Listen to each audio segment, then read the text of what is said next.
رسول اللہ کے خاندان کے چھوٹے چھوٹے بچے پانی پانی کی صدائیں بلند کرنے لگے۔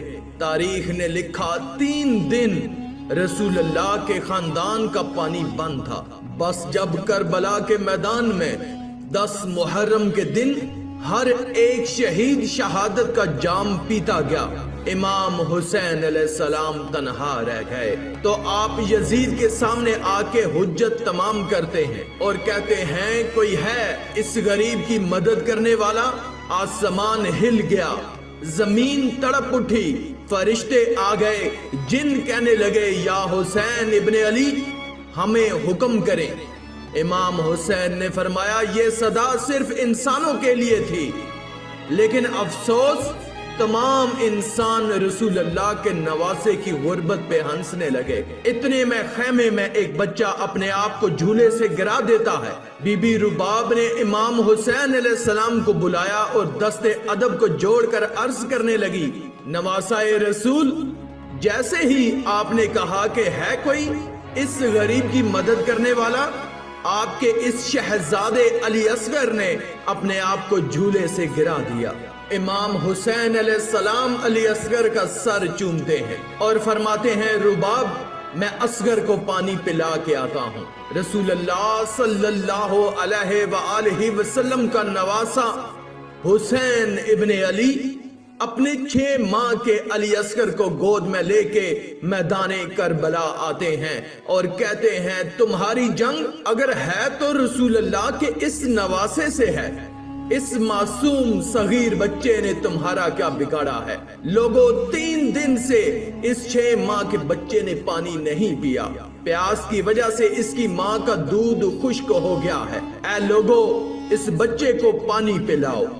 فوج یزید میں سے آواز آئی حسین پانی تم پینا چاہتے ہو اور نام بچے کا لیتے ہو، اگر یہ بچہ خود مانگے گا تو ہم اسے پانی پلائیں گے۔ امام حسین علیہ السلام نے علی اصغر کو بلند کیا اور فرمانے لگے اصغر مانگ، اپنی نانا کی امت سے پانی مانگو۔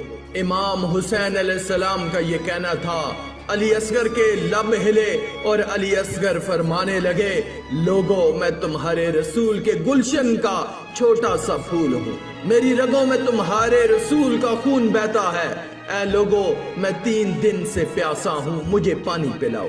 تاریخ نے لکھا علی اصغر کی صدا سے فوجیں عشقیاں ہلنے لگی، کہرام برپا ہو گیا۔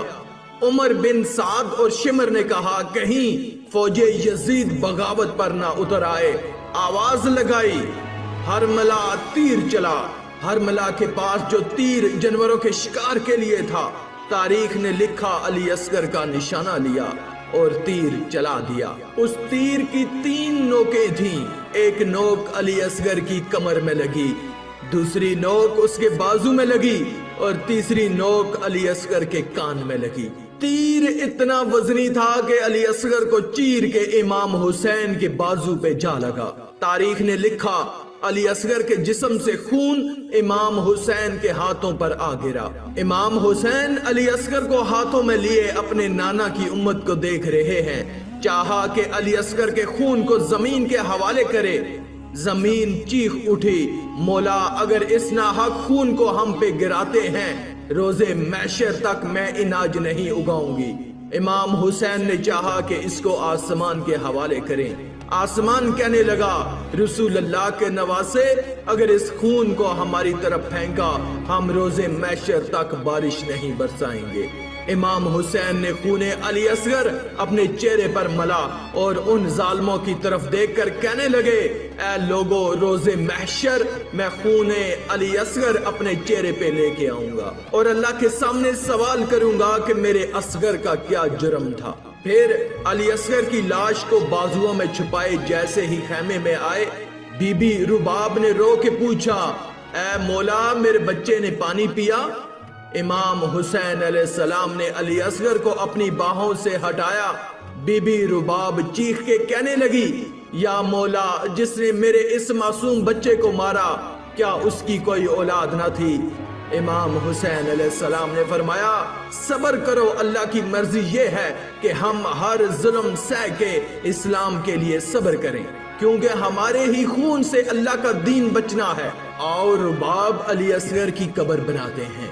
امام حسین اور بی بی رباب خیمے کے پیچھے ایک جگہ پر ذوالفقار سے کھڈا کھودتے ہیں اور علی اصغر کو کربلا کی گرم زمین میں تدفین کر دیتے ہیں۔ بس جیسے ہی امام حسین علیہ السلام کی شہادت ہوئی، بیبیوں کے خیام جلائے گئے، آل رسول کو لوٹا گیا، سروں کو کاٹا گیا، تو عمر بن سعد نے کہا کہ دیکھو کوئی سر رہ تو نہیں گیا۔